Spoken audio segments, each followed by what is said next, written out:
Walker, I really appreciate you wrapping up and introducing Michael at the same time. We're having an all-Mississippian conference this year. Michael Ward, everybody. All right, guys, thanks for coming out. William hates me because he sandwiched me between Walker's presentations, so I got to follow her and go back, but obviously she did great. So I was tasked with talking about developing juniors, kind of establishing a pathway. I'm going to start with about 10 years old and kind of talk green and yellow. I'm a big fan of red and orange and going through the ball progression, but just have an hour, so I'm going to kind of stay with kind of developing players from around 10 years old, assuming they're in that yellow-green territory and kind of moving up through there. Also, I'm going to stay away from technical for the most part because I had a feeling that Walker would give us a much better version of technical than I could do. And I think she did that, delivered on that. So I'm going to stay away from that for the most part. Marcus Freeman was a Notre Dame, quickly. I'm Michael Ward. I'm from here, from Mississippi. I was at John McEnroe's Tennis Academy kind of about 8 years, and I'm coaching at Mississippi College now, the men's and women's team. Just did 2 years with them, and we're starting our third. So that's kind of where I am, my hometown. We're super happy to be back. I have more notes than Walker because my wife told me we were moving today and tomorrow. So I'm here. So I may be a little scattered looking at notes. Marcus Freeman, anybody watch the national championship game? Oh, yeah. All right, in his third year at Notre Dame. So his mantra, if you listen to his podcast, he was on a podcast I was listening to, he said that he talked to his team this year. Their mantra was they had to be better at getting better than everyone else. So I sort of adopted that mantra the last couple weeks with my team coming back. And that's my question to us as coaches in Mississippi. Are we better at getting better than everyone else, than other states? And I think that's a great point on Marcus Freeman, obviously third year in the national championship there.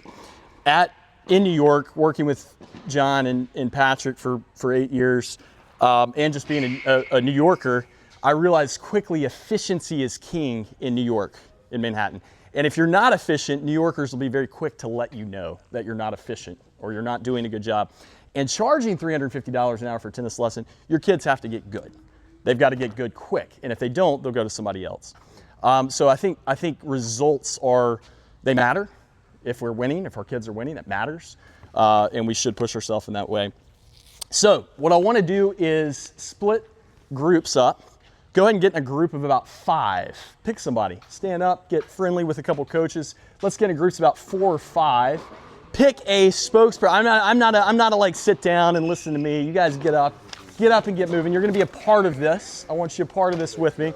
So let's get about 4 or 5 in a group. Find you a nice group of coaches, of friends.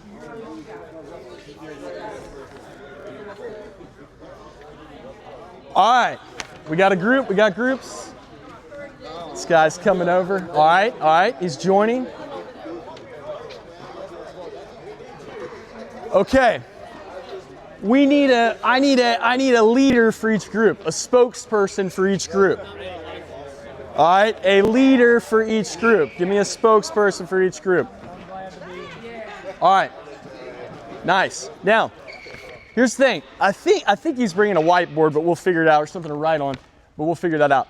So I'm going to give you a couple questions, and I'm going to give you about 2 minutes to discuss in your groups and give me the answer to that question. So here's the first one. What's the most important part about tennis? How do you coach it? What is the most important fundamental part of tennis to you?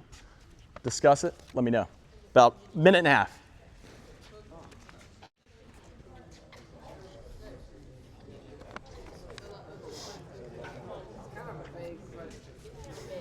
You're a player or you're a coach?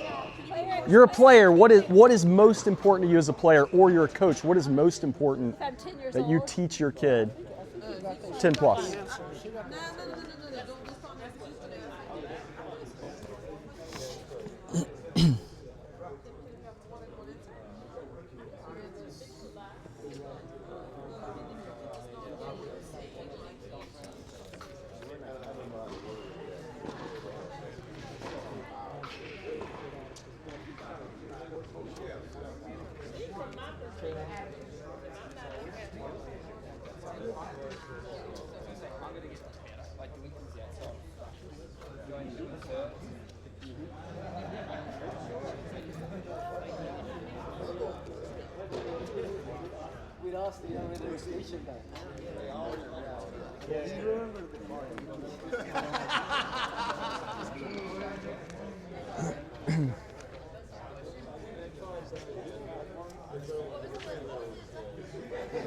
What is the most important part of tennis? If you're a player, what is most important for you? If you're a coach, what's most important for you to teach your player?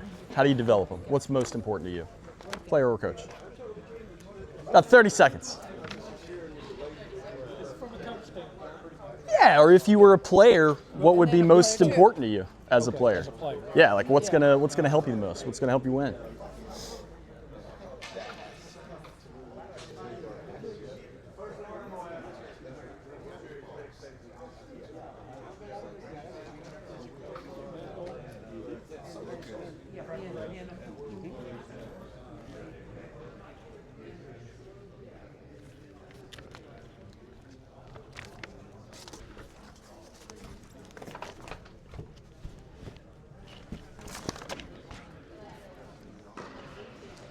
How are we coming? Y'all got answers?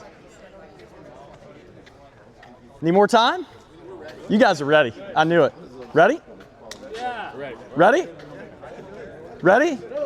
Anybody need more time? Good? You got your answer? Okay. All right. Everybody got it? Everybody got an answer? You got something? All right. Sometimes I think we can overcomplicate life. We can overcomplicate tennis. So goal here is to simplify it. And this forms for me my foundation of coaching, what's most important to me as a coach.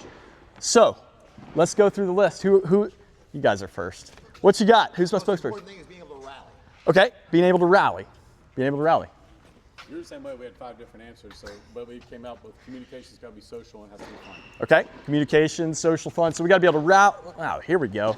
That's what I'm talking about. Dave. Yes. What do you want? What do you want? I got got 'em. I've got things to erase with. We got them. Oh, okay. All right. Okay. All right. Okay. Look at this. All right. So we had rally. So most important about tennis. Most important part of tennis. We had rally. We had communication, fun, social. Communication. Okay. What else? Self-confidence. All right. What else? Communication, but talking about a pathway and progress. Okay, sort of pathway progress. Okay, I'll call it progress. How about that? So we thought like knowing their expectations and how to fulfill them and explain and make understand that you got to be patient. Okay, patience, goal setting, then getting that patience. Okay, and We said like sportsmanship, accountability. oh, okay, all right, sportsmanship. All right, Dave, our task was what is the most important part of tennis?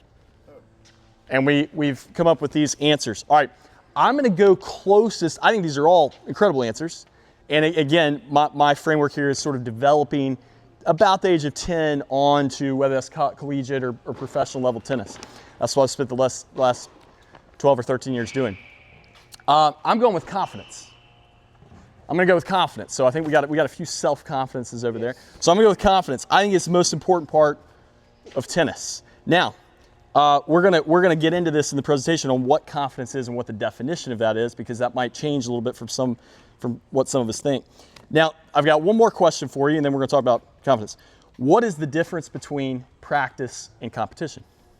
All right, you got about a minute and a half to hit your group with that. What is the difference in practice and competition? Give me some fundamental differences. How do you as a coach differentiate practice sessions with matches?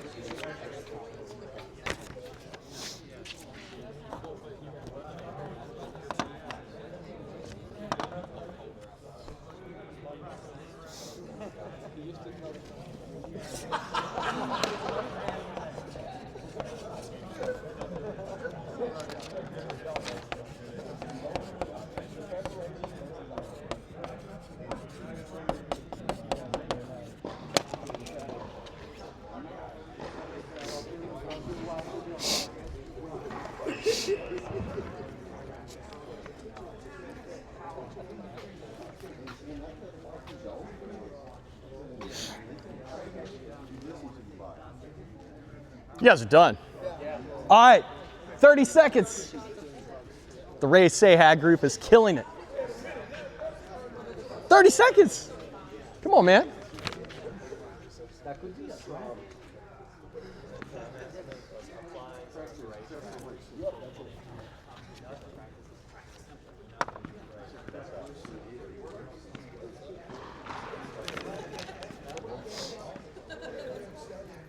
Okay, let's do it. What you got? Execution under pressure. Execution under pressure. Get confidence as you go into the competition. Use practice to gain confidence, go into competition. They were listening to us. Oh, okay. They copied you. You're using practice reps to get confidence. Okay.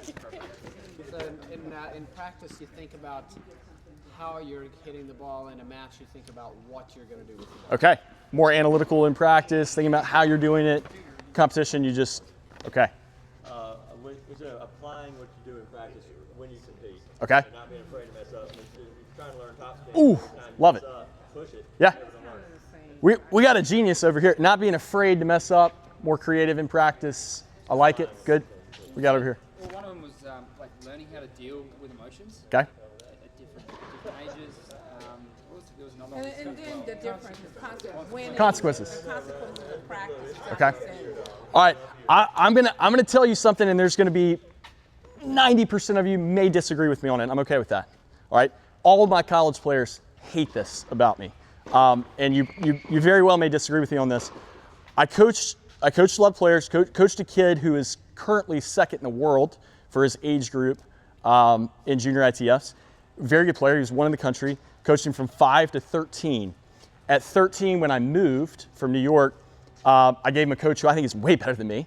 I thought he was trading up. He's getting a great coach, and he dipped. Everything went down. And so the parents are calling me, the academy's calling me, what happened? And this is not, I'm not trying to be arrogant, because I really don't think, I think this coach is way better than me. And so we went through his training week. I said, hey, what's changed? Because we teed this up. He's doing great. Feel like you guys, you're a better coach. Everything's good. You know what you need to do technically. So we went through his training week.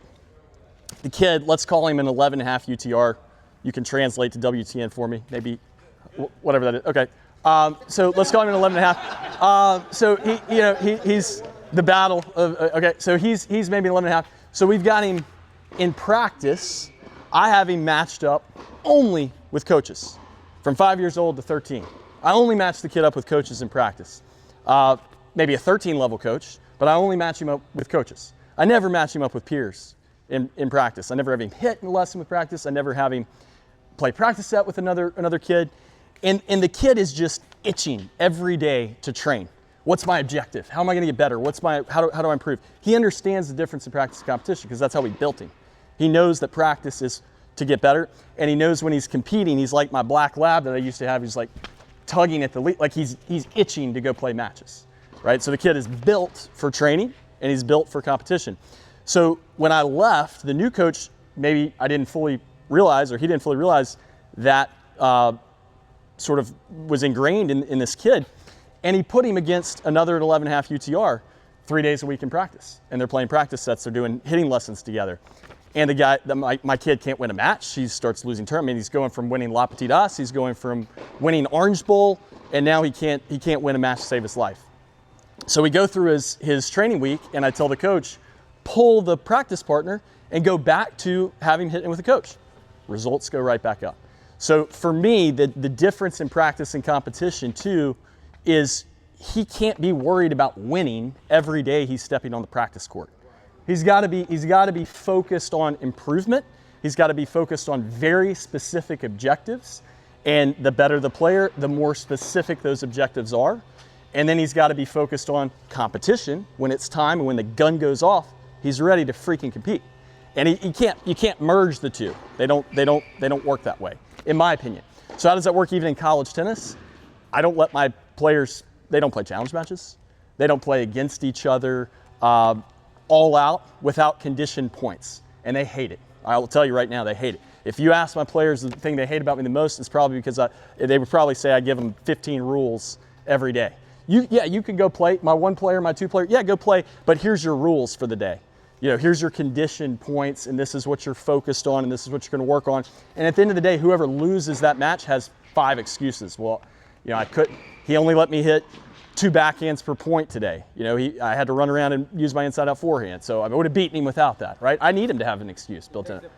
Takes the pressure away. Now they're focused on something, right? They're not focused on just, I've got to win and beat my teammate every single day. So I think practice sets are great if they're conditioned, if they're focused, if there's a time and place. And I think that's a big mistake that I made in my past, and I think it's a big mistake that we can't make. All right, building confidence is my primary foundation of developing juniors, and the secondary foundation is establishing quickly the difference in practice and competition. I need to understand that difference very quickly. So one of you said confidence is you gain from practice, right? You get that, and then you go into competition and deliver it. So how do we define confidence? Let's go back to our groups for 30 seconds. Just a quick one here. How do you define confidence? What's your definition of confidence? It is the most important thing in the game of tennis, in our sport. How do you define it? What is it?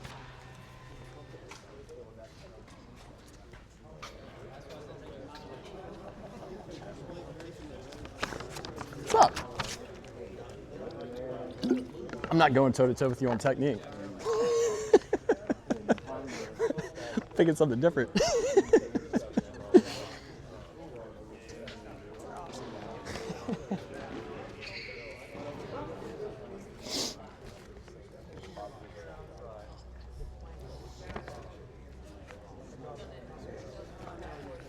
Ten seconds.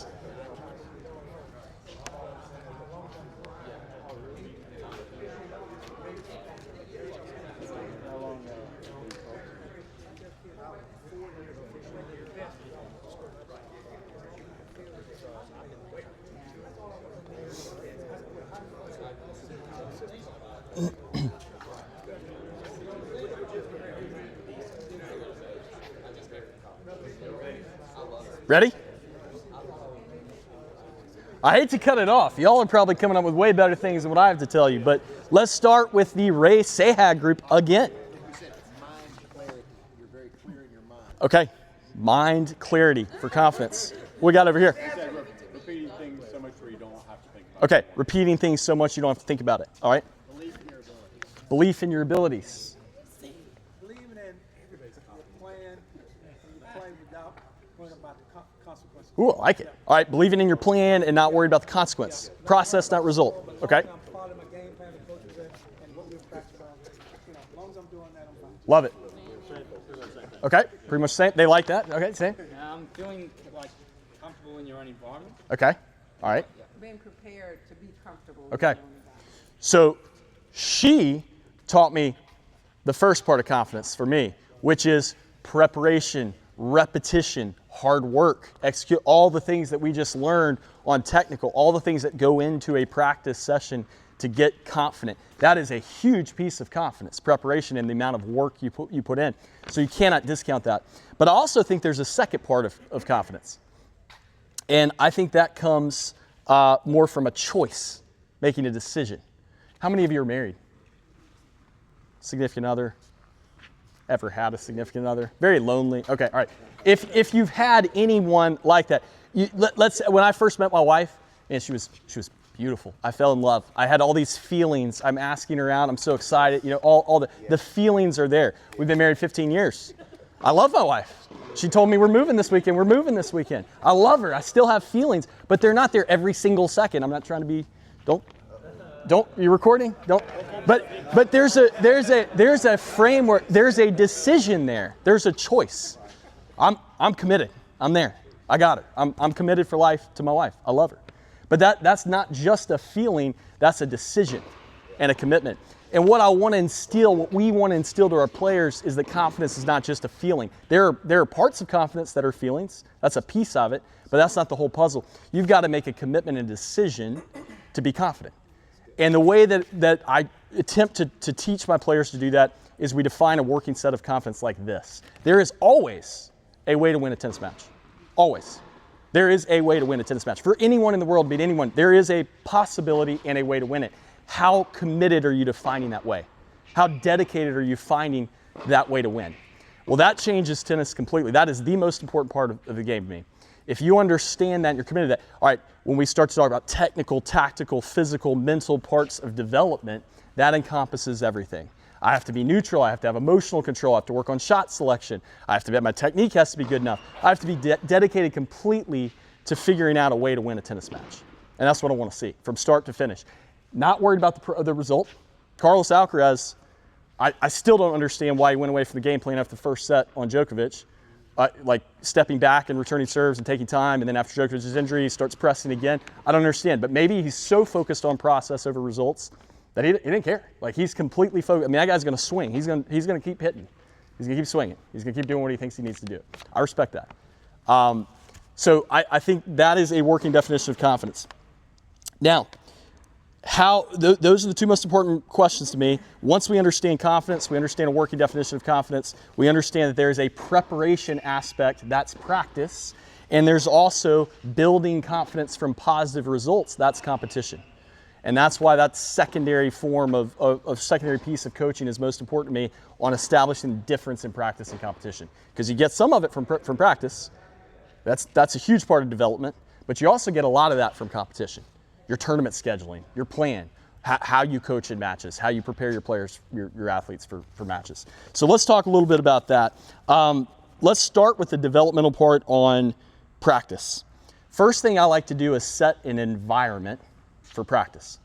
I have 2 rules with any player I've ever coached. That's in an academy setting, and these were staple rules of the John McEnroe Tennis Academy that I worked with on I know John's attitude, but that is not how we trained our players, right? Our players were in emotional control. That was the point of how we did it. So we had 2 major rules.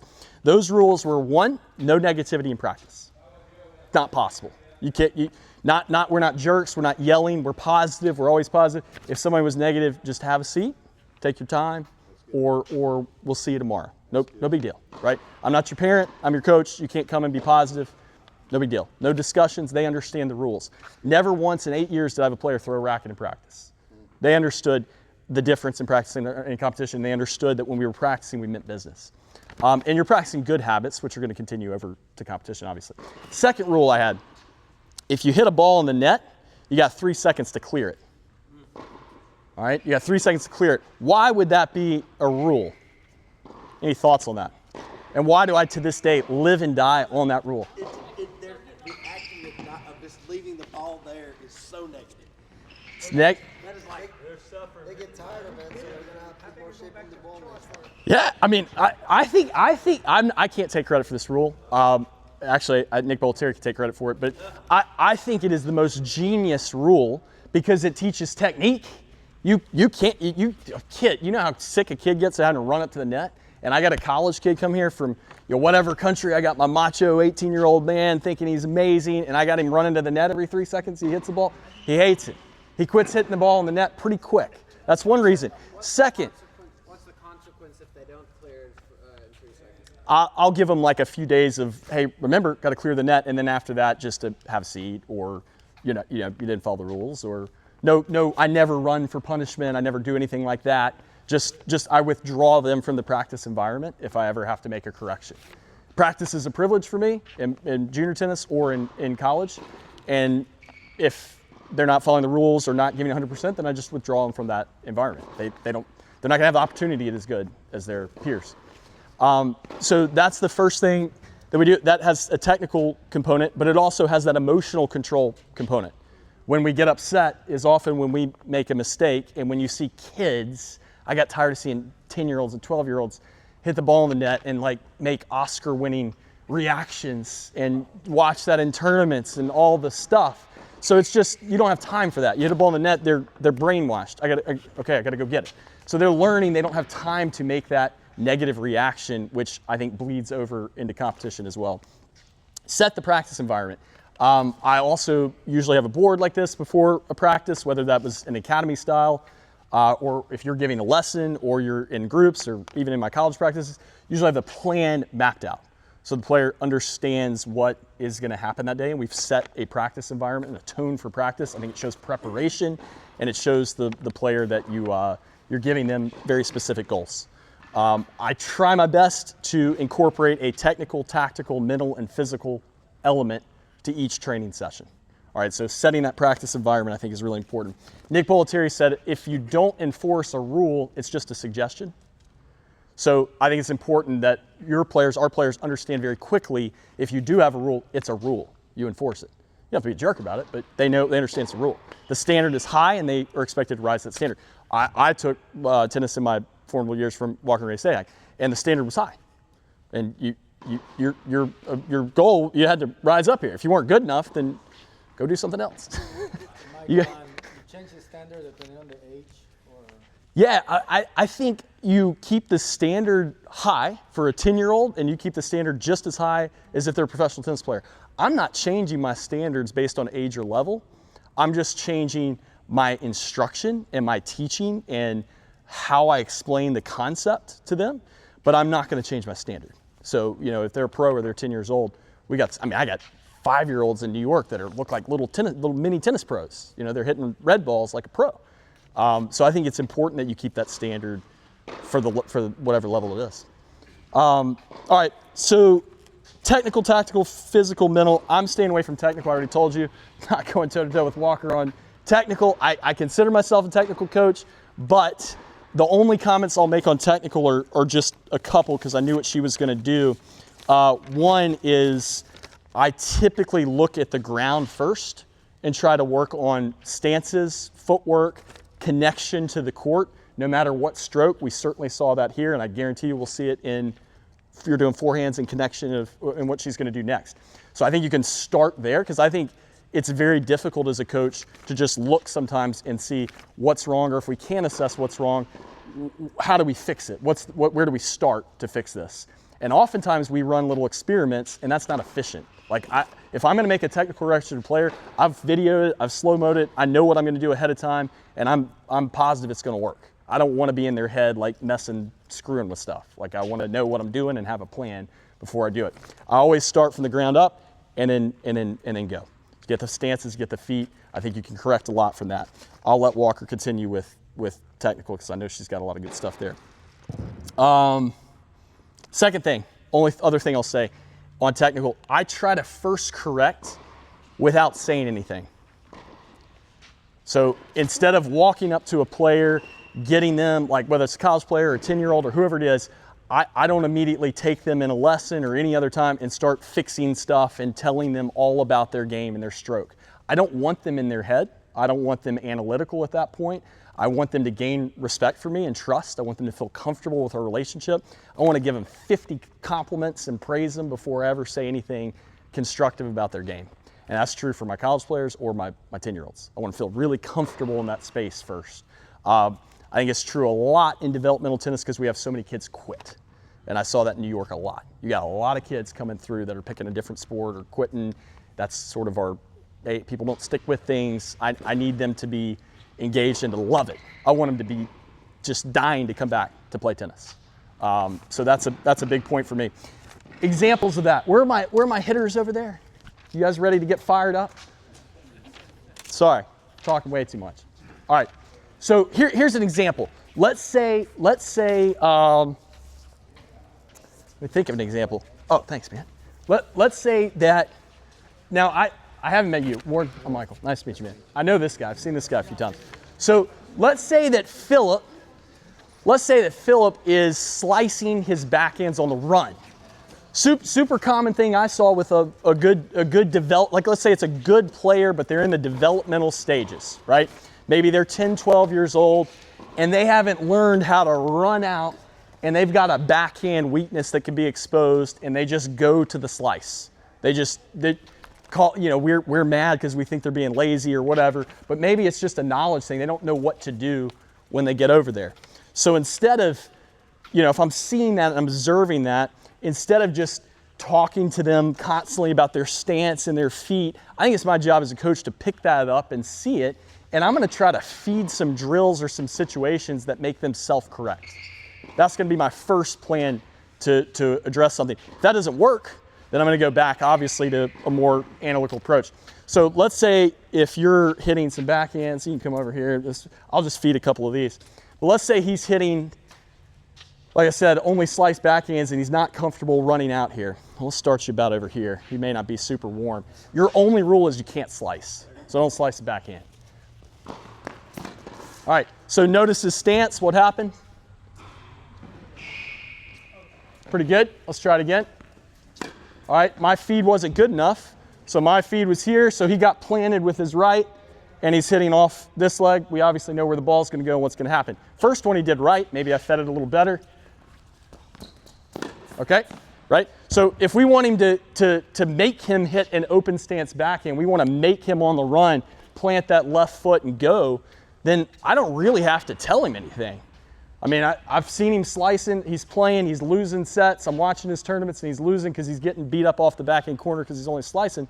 I don't need to go tell him 50 things. I just need to come out here, get him, hey, no slice, let's just feed a few. And I'll just drive a few. I don't have to even wear him out. I just want to get him comfortable and let him know he can do it. And usually, I think he'll self-correct it before I even have to do too much else with it.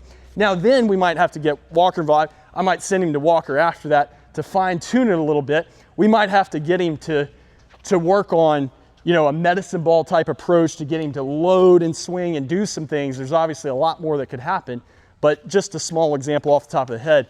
Don't necessarily have to go into a ton of detail on technical for my first shot at it. I'd rather see if they can fix it on their own. All right, tactical. I'm going to spend more time here because, like I said, Walker's doing so much on the technical. So I'm going to do a little bit on tactical and mental. If we're talking tactics, I wrote down 17 tactics that I think are really important to develop between the ages of 10 and collegiate or professional tennis. Obviously, I can't have these guys run 17 drills. We're not going to have time. Tell me what you want to hear. What do you want to know about? What do you have trouble with your kids developing? Is it depth? Is it ball control? Is it direction? Is it how to beat moonballers? Is it taking the ball off the bounce? What is it that you guys would say, hey, anything you guys are doing or any other drills that could help with a couple things? Footwork. Approach shots. What else? Say it again. Consistency. Okay. All right. Consistency. Okay. Consistency, footwork, approach shots. I like controlling speed or using it, not just everything has to be 100 miles an hour. Okay. Or understanding Okay. when to do speed and maybe slow it down. Okay. Awesome. Anything else? Consistency and depth, you know, but depth is a friend. Depth, consistency. You say you kind of, focusing on younger kids, right? Yeah. What about playing a pusher? Okay. Decision making, that's a big one. Playing a pusher. All right, good. All right, that helps. All right, let's do a couple of those. Can I get one of you on that side? One of you here. We're going to start with no winners points. You guys hear the rules, and I would just give them a couple rules here. And I would say, number one rule, you got to run all out for every ball. You have to go for every ball. You got to run for it, okay? Have to go for every ball. Second rule, you're not allowed to hit a winner, okay? No winners are allowed. Now, you're not, the goal of this is not to hit the ball down the center of the court. I want to play real tennis, but not hit a winner. Make sense?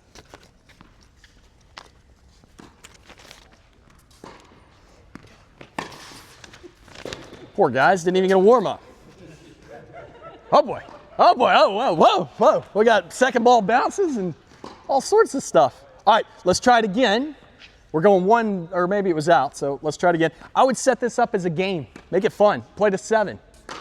We won't actually play to 7 in the interest of time, but we're just setting up a game.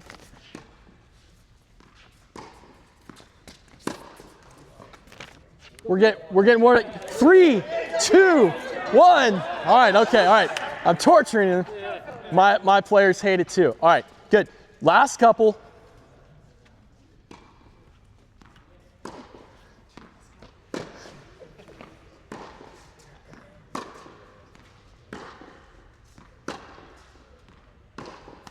Okay, so what I would do is I would run some games like this. You want to work on consistency, you want to work on shot selection. Here's one game. Can we make drills more fun? We had what we called a games-based approach at John McEnroe Tennis Academy. Everything was supposed to be fun, action-packed, quick. It's New York City. It had to be quick, had to be moving. how to keep people engaged. So I would run this as a game format, so they're into it and they're trying to do something, but they have a very specific objective. He knows if he loses to him, well, I'm really good at hitting winners, right? At least he's got an excuse in the back of his head. I'm okay with that. But I would like them to work on point construction. So I would sort of navigate the game in the way I want it to go, in the direction I want to go. If they're just driving the ball down the center of the court, I'd say, great, you're so good at consistency. Let's start to work point construction. Can you set traps? Can you hit depth? Can you work angles? Can you move them from side to side? Is there something else you can do to find a tactic to win in this game? What I do, in the interest of time, what I do over time with this game, I would have a 34-week plan with most of my players. That coincided with our indoor season there. And a section of every 34-week lesson was this. We would do at least 5 minutes of no winners points, games, right?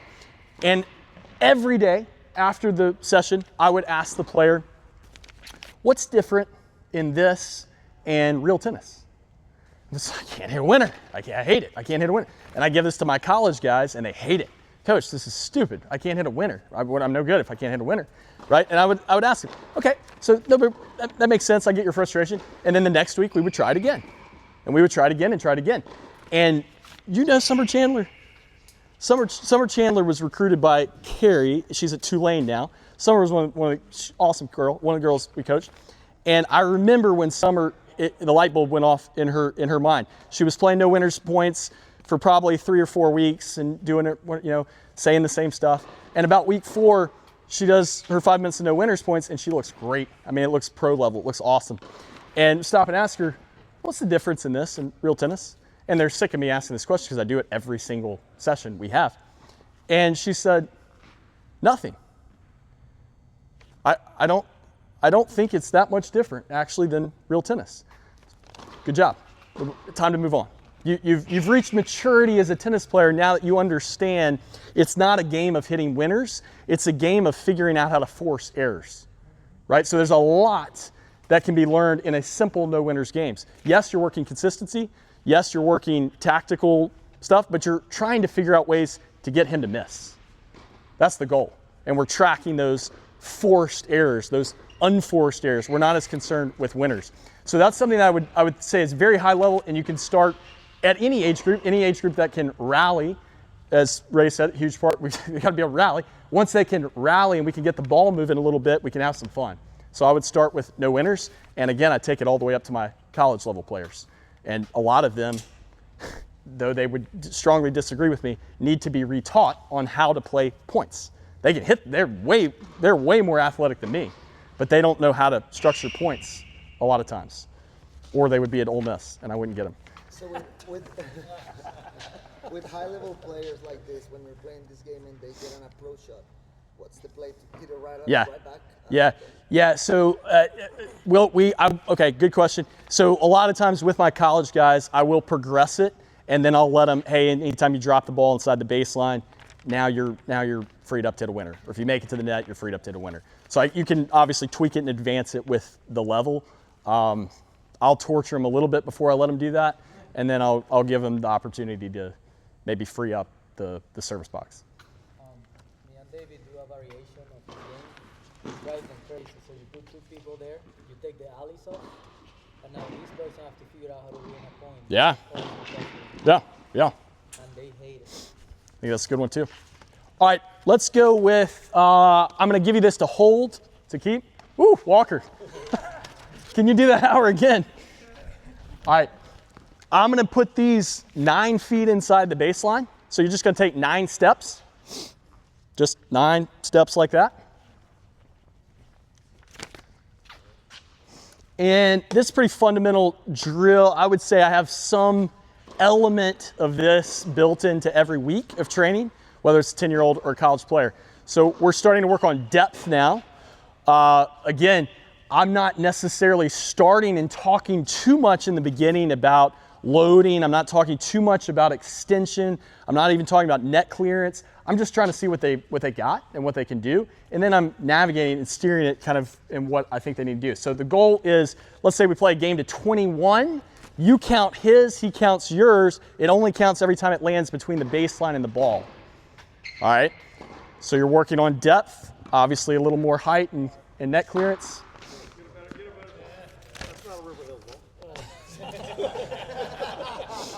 Y'all need a grant? They need a grant.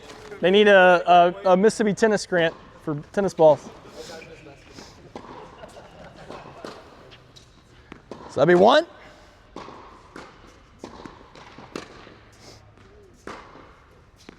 Two.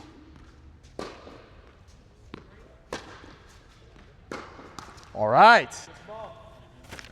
He's got it. That's right. So I would, in the interest of time, we'll progress it. I'd let him play a game to 21 like that. I'd back it up to 6 feet, maybe let him play to 15. Back it up to 3 feet, maybe let him play to 10. Back it up to a foot. Let them go to, depending on the level, 1. If they're really good, 3 or 5, right? Then you know they're gonna hit long, because we know when they go into competition, the ball's gonna land short, short, short, short. In practice, they're gonna be firing here, and I'm okay with that. They're gonna be at least taking balls more in this area, and I'll give them a rule, hey, when you go to the foot, you gotta play everything back here. If it's in the net, you know, obviously, but anything back here, you gotta find a way to get it back. You gotta play. So we'll kind of continue to work on that depth. Let's go, everybody, shift to here, and you're facing that curtain. Come on, guys. You're facing that curtain.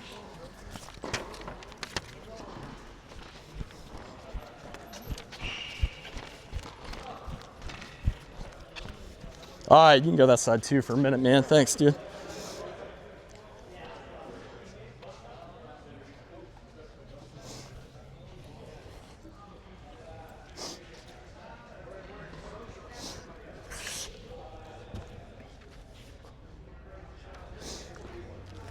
All right, don't turn around. No cheating. Don't turn around. Everybody's facing the curtain.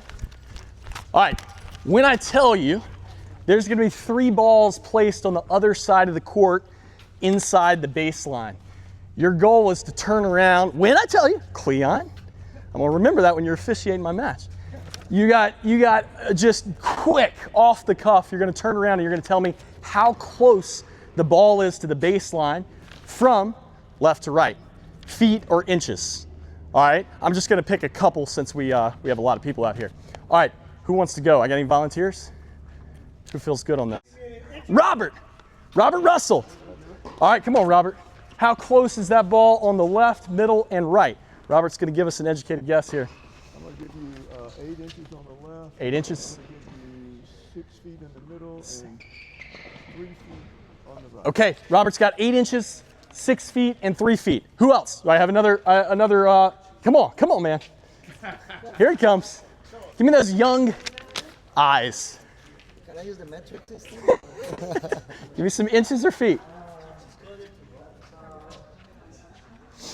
4 inches on the left. Okay, 4 inches. About 12 on the right. And let's say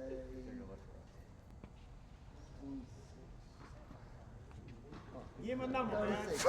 Okay, all right. Everybody turn around. We got 2 guesses. Y'all take a nice look at it before we go over there and see how we did.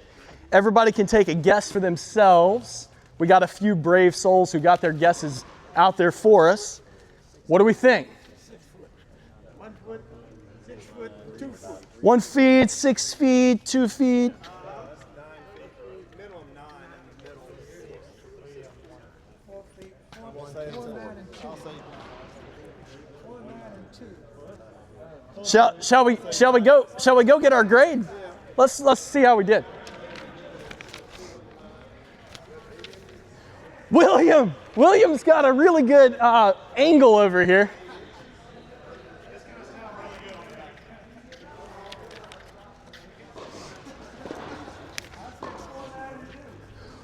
Who said 4 inches? All right.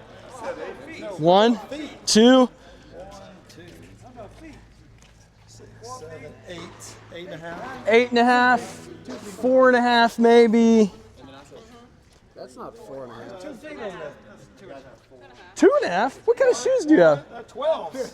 12. All right, 2.5, 2.5. What do you got over here? I said 4. That's about 4. That's a little shorter than me. What Dave got over here? Oh, I can't walk straight. 2, 3, 4. Okay, 2.5, 8.5, 4.5. Yes, sir. Was that as guessed? Any surprises? I think we thought they were closer back, right? I agree. I heard a lot of 4 inches, 8 inches. This one looks like it's sitting on the baseline. You know it. You know, you can say it. It's close. This one looks closer. 2, 4, 9. Yeah. So what do we learn from that though? Even our most experienced. I mean, this guy, like, I mean, this guy is experienced. Tough to see it on the other end. Tough to see it on the other end. Depth perception is different than reality. Exactly, right? So we need to push the ball deeper than we think. We think the ball when we're hitting here and we are watching, and I'm watching my players play, and I'm going, you're hitting short balls. You're hitting short balls. They don't know they're hitting a short ball. I know this is an extreme example. They're not thinking about tennis that way. They're thinking it's safe. We tell them to be super consistent and get the ball in. They're thinking it's really safe. Well, I'm getting the ball in. I'm feeling good about it in competition. They're not looking at it like we are. So when we tell them there's a depth issue, they're not typically aware of that. Depth perception is way different than reality. So I think you have to practice that. You have to teach that. You have to play games and drills that put objects on the court that show them where they can hit. Target practice, big targets, things that are huge, things that are here that make them hit closer to the baseline. I think those are very valuable things for them. And it's also, again, separating practice from competition. I don't want them to go in I don't want my players to be in competition, the ones that are just tapping the ball in and getting it short. I want them to hit it. If they hit it long, we'll figure it out. But I want them to hit depth. I want them to hit through the ball. I want them to hit the net. I want them over the net and hit it big, hit it deep. All right, that's a couple. Let's go. Where are our hitters again? Let's go with our hitters again. Let's give another drill. Y'all asked depth. You asked that. Let's go with another one. Can I get a? Okay.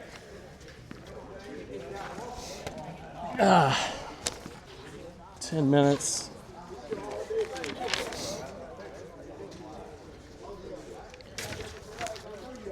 All right, what about, somebody said pushers. We're talking about developmental tennis. How do we teach our players to get past that annoying pushing stage to beat moonballers and pushers? How do we teach that? How do we get them to do that? And by the way, you know what we call a pusher in college tennis? I call them a grinder. It just gets elevated. It sounds cooler. But I tell my kids that all the time. Like, you're a pusher in junior tennis. In college, we just call that grinding. I mean, you got to put the ball in play, right? So what I don't want though is I don't want to encourage my kids at 10, 12 years old to just moonball. It's going to happen. They're going to do it. But I'm trying to figure out ways to get them out of moonballing and let their opponents do that, because that's holding them back from the progression or developmental cycle. It's a piece, it's a part of it, just like double faulting. They're going to double fault. Like my dad comes out, watches a 12-year-old, he's like, it's double faulting. He's 12, he's going to double fault. They're going to double fault some. So that's going to happen. But moonballing, how do we teach how to prevent moonballing or how to counter moonballing? Any thoughts? How do you guys do it? Take time away. Okay, I don't want to give them a lot of time. All right, how do I take time away? Take it on the rise. Take it on the rise. So one of the biggest things that I do with 10, 12-year-olds is coach taking the ball on the rise. So I'll feed them balls that are, don't give them much time. One, because especially when they're making their transition from green dot to yellow, the grip, the forehand grip is going more Western. They're dealing with higher bouncing balls. They're having a hard time with that. And that's when you see a lot of grips go. That gets into all the technical stuff that we got to send them back to Walker to fix. So we want to keep that away. So when I use the balls as a piece of development, I'm also paying really good attention to their grip and their strike zone. I want them to take it lower. I want to take them off the bounce. I want them to be proficient in that. One, counter against moonballers, but two, protects everything as they're making that adjustment from grips. That's one way. How do you prevent moonballing? I mean, you take it on the bounce, yes. Okay, low chips. Yeah, angles, like working, trying to take advantage, working more angles instead of giving them the deep high balls to hit against. And I'm going to go skip ahead here a little bit, but when we're talking about the difference in practice and competition too, one of the things in competition that I'm looking for is giving them specific goals and objectives for their matches besides winning. I want winning to be a result. I want that to be a part of it, but I want to give them some objectives in competition. If I've got a 10, 12-year-old starting tournaments and I'm putting them on the plan, what is the beauty of the tournament system? How many count in a year? Your best 6, right? So if you play 2 a month, right?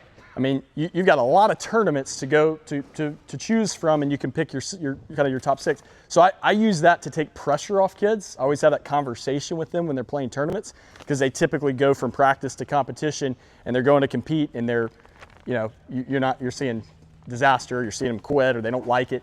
Not to be sexist, a lot of my girls don't want to compete. Got to teach them how to compete or want to compete. A lot of my guys are itching to compete, but they just want to win, so they're not playing the right way.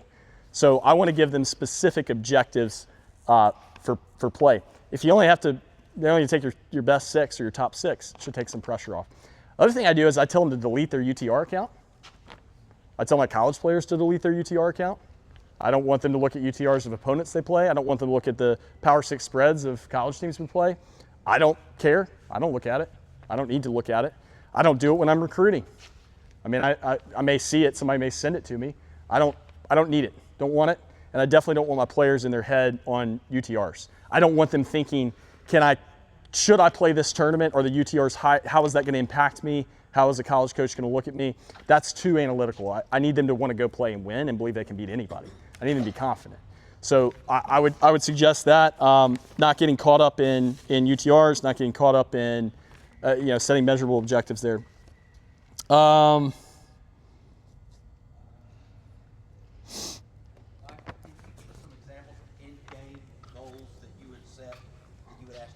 Yeah, any level or age? Like that 10 to 12 range. Okay, 10 to 12, been playing tournaments or just getting their foot in? Been playing some tournaments and like level 6s, 5s, we're starting? Level 6. Okay, so I would set more goals on, I would definitely set a goal on a level tournament. Like if they're playing 6s, I'm gonna set a progression plan and a path to get them to 5. And I want that to be the win. Like, do we play the point system as much as we need to get them to 5 or get them to play a 4? But the main thing I'll do is prep them before the tournament. Here and scheduling as a college coach or as a junior coach, I think is a huge part of your job, of our jobs.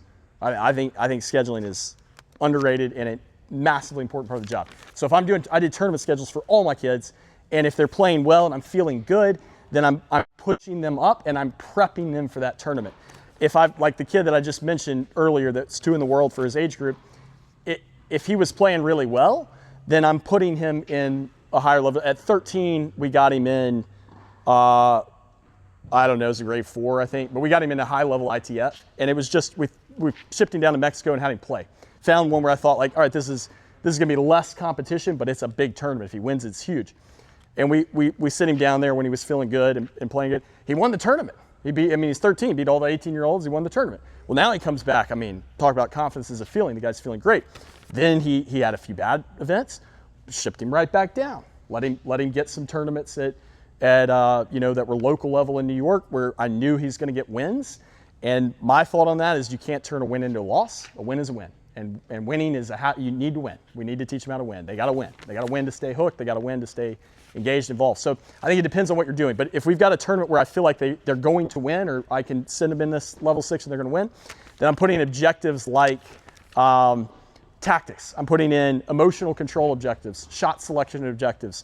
My thought on emotional control with 10, 12-year-olds is I don't want any negativity out there. And I want to get on that as quickly as I can. You have the Roger Federer examples where they go through their junior career and then they make the flip later. Lucky enough to have dinner with Roger Federer one night in Zurich about 2 years ago, and I asked him about that. How did you change your emotional control? How did you fix that? And if you could go back, would you do it earlier? And his point to me was, I fixed it when I saw myself on TV. I made it to a level and I saw how I was acting, and that didn't feel great, but I saw how my opponent viewed how I was acting. And I watched how they would gain confidence. I watched how it would turn the match. All my life, my coaches told me this. My parents, my dad was on my case about it. Nothing was going to fix it except for me. I had to see it for myself and change it. And of course, yes, I think I would have developed faster and been better earlier. I mean, that's Roger Federer, had I gotten a hold of my emotional control early. So I think that's a big objective, and probably the number one thing I'm looking for in 10 to 12s is how do we get a hold of emotional control quickly. So I would set small goals for that. Mental goals, are they going to the towel? What are they doing in between points? How are they positioning themselves? Mainly I would set shot selection goals. So kind of like what you said on shot selection, when do we get most negative as players? When we miss, right? I can handle Philip acing me. I don't like it, but I can deal with it. I'm probably not going to, I don't usually see a pro slam their racket when they get aced. You don't love it. Federer didn't love playing Isner, but like it happens and you move on. But when you dump a ball, when we're in a no winners point and I dump a ball in the net, that's when I want to get negative. That's human nature. I can't deal with that. Perfectionist, I don't want to make mistakes. So when I make a mistake like that, I'm on me. So that's a shot selection issue. So the first thing I do with emotional control is not talk about it. I don't send them to a sports psychiatrist like every one of my clients wanted to do in New York with unlimited funds. I try to coach them. Here, shot selection. How do we pick a smarter shot from that section of the court? Are you hitting that ball high? You're on defense. What are your options? Are you driving the ball deep down the center to take away angles? Are you hitting the ball high with shape cross court? Or are you just ripping the ball down line because you want to bail on the point? Is that a physical thing? Are you out of shape? I mean, what is it? So I think you set emotional control goals and you set shot selection goals. Tactically, I've got about 17 tactics that I was thinking through from 10 to 18 that I would develop. One is serve plus one. Are we serving wide? Are we using that angle of the serve, slice and topspin, to get things started and putting the ball to the open court? That's one of the first issues I have with my college guys when they come back, is they hit a beautiful slice serve over here, and as soon as Philip starts to run, they go for that little sliver of the court right behind him, and they try to hit a beautiful shot right there. And when they hit it, they act like it's super easy and it was awesome. And when they miss it, they don't seem to mind. And I'm pulling my hair out, like just hit it over there. Federer finished his career with 67% of first serve plus one open. Serving wide on both sides, both boxes. 67% first serve, he's serving wide and he's hitting the first ball to open court. All my players in somewhere around 12 or 13, when they start to get a little sassy, you'll start to hear them, but coach, they know I'm going. I don't care. They knew Roger Federer was going too. You've just got to get good at it. So in the practice environment, I would set a rule, you have to go serve plus one open. In competition, I would take the rule away usually, let them free up, evaluate it, watch video on it, see how it looks. But in practice, I would keep the rules pretty specific. All right, anything else, William? I think I'm done. I mean, any questions? Sorry. Any other tactics or things? Let me just run. Yeah. You got 3 kids on the court and training them, and you try to do positive things about not letting them get all negative and stuff. I hate that too. I hate it. But you got 3, and like I said, in college it's a lot easier. I did the same thing. You go sit down or go up the hill, I call it, until you're ready to come back and play. But somebody's paying you money, and you sit them down, and I don't call my daddy to come pick me up because you sit me down. What do you deal with when you got a situation like that and they're just not emotional ready to sit down until you're ready and then come back and do the lesson? Yeah, that's a tough one. I just do the same thing. I sit them out. If I need to work a little more, find somebody else, I do it. We may not always have that luxury. I did it in New York. I do it with my college players, and if I have a junior now, I'll do it with them. If they're not meeting the standards, they don't have the privilege of training. That sounds arrogant with you. You're giving your time. You're here. You're learning your resources. You're trying to perfect your craft. You're trying to do a good job. We've got Mississippi tennis against every other state, and we need to uptick a bit. Like, you know what you're doing. Go get somebody else. I mean, yeah. I mean, I get it. It's tough. It's tough to stick to rules. It's tough to do that. It's tough for me. My guys have to run 2 miles in 12 minutes or they don't get on the team. I had a really good guy and he couldn't run 2 miles in 12 minutes. And he's a 12 plus UTR. I didn't let him on the team until he did it. You will not play on my tennis team until you run your 2 miles in 12 minutes. I mean, I don't care if you're a 12 and a half. I mean, it's just at some point you got to have a standard and you got to have a rule and you got to go with it. I can do it positively. I can do it motivation. I can do it nice. I can have the relationship with them, but I think you have to have the standard at some point. Yeah. Only other thing on confidence, emotional control, maybe I didn't touch on a lot, but I think if tactics are most important, I want my players thinking about how to beat Philip. I don't want them in their head on everything that's on this side of the court. I want them only focused on what they need to do to beat the person across the net. So I can't do that if they're negative. And I have a hard time, I think, sometimes getting through to coaches or players about the importance of emotional control because they just think everybody does it. Everybody does it. Well, everybody's losing. Like if I want to beat Philip, I cannot do that when I'm negative. I mean, maybe I can. If I'm better than Philip, maybe I can. But if I'm Philip's level or not quite as good and I want to stretch and beat somebody and improve, I have to be in a neutral place at least to be able to think and problem solve. Can't do two things at once. I can't go negative and think. That's a big one for me is emotional control. We start establishing that in early. I know that's ironic, John McEnroe Tennis Academy, but that's a big one for me. Good? Guys, thanks. Thanks for bearing with me. Thanks, guys.